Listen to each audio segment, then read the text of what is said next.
Someone told me that mercy is someone not giving us the punishment we deserve. And grace is people giving us the presents that we don't deserve.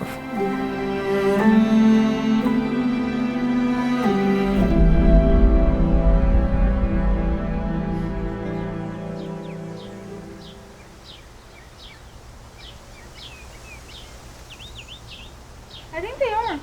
They look old. I want to see them all. Okay. I'll pull them out while you set them up. Why are you doing that? This is checking it out, kiddo. As a child, I remember going to church a couple of times before my dad passed away when I was 11. But certainly from the time he was diagnosed with cancer until he passed away, there was lots of praying. Here's one of me and Dad. That's a great picture. When he didn't answer those prayers, it was pretty easy to stop praying. Because if he wouldn't answer the really important prayers, then what was the point?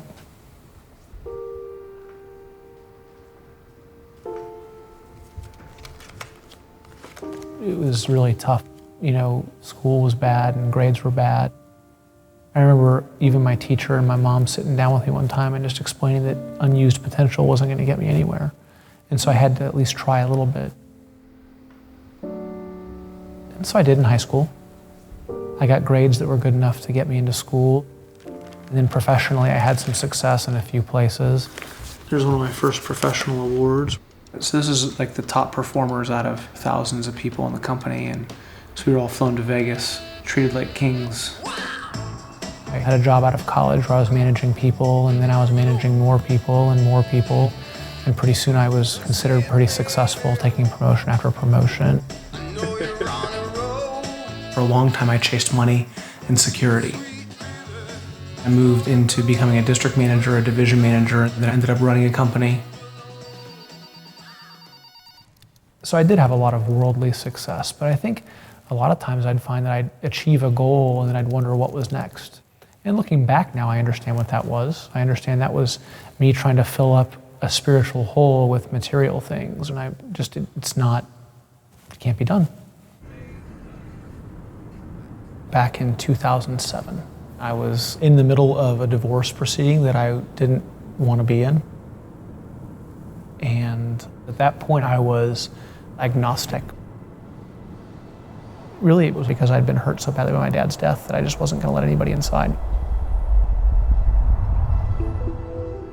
In the middle of that divorce, I was driving down a highway in the middle of an ice storm. A car spun in front of me, and I had to choose between hitting him broadside in the driver's side door or trying to go around him on a grass embankment. And so as I was kind of sliding down that embankment, I saw a little wall that was probably less than a foot tall. And when I realized that 1 foot tall wall was not going to stop my car from going over the edge of that bridge, I thought of my kids.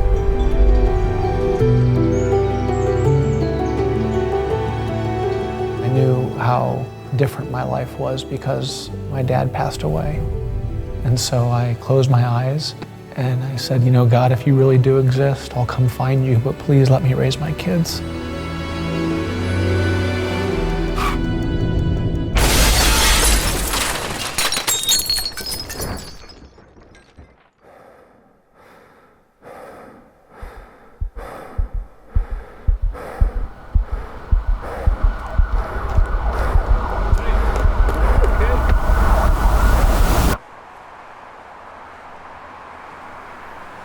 When I opened my eyes, my car was sideways, and I was able to get myself out of the car without a scratch.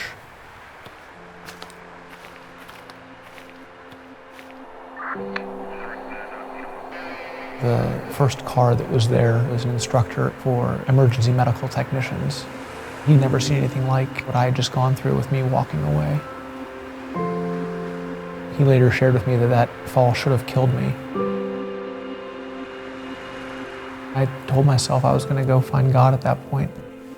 And it seemed like every time I turned around, there was something Catholic being talked about. And so I went to an RCIA program. I said, I really want to figure out if this is the right place for me. So I'm going to have a lot of questions. And the deacon would say, I don't have all the right answers, but come back next week. I'd show up the next week and he'd have magazines and books and they'd be earmarked with answers to the questions, and inevitably I'd have more questions that week. And so after weeks and weeks of that, I knew that this was the place that I experienced the God that I experienced the day that I went over the wall.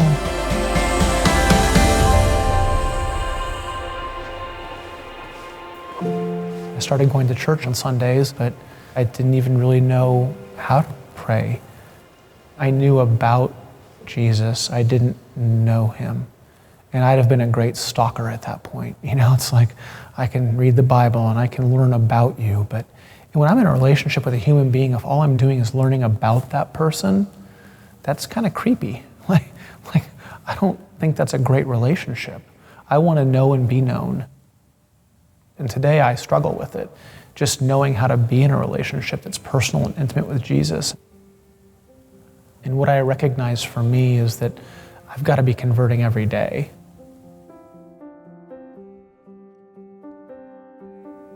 And so how do I bring God into writing every email and answering every phone call? And it's led to people that want to talk about the faith who aren't at all Christian, and people who've left the church and they're interested in coming back. And so I've been able to witness God working through that conversation, where again I felt like I was totally unprepared and unqualified. But I think evangelization is about being vulnerable.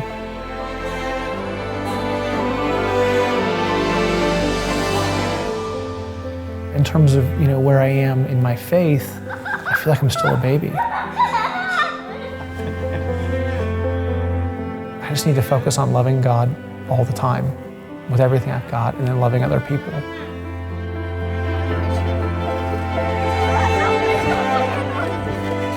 And when I get overwhelmed about all of it, I try to bring myself back to that. How do I become more accepting of the mercy and grace in my life? And then how do I offer people mercy and grace?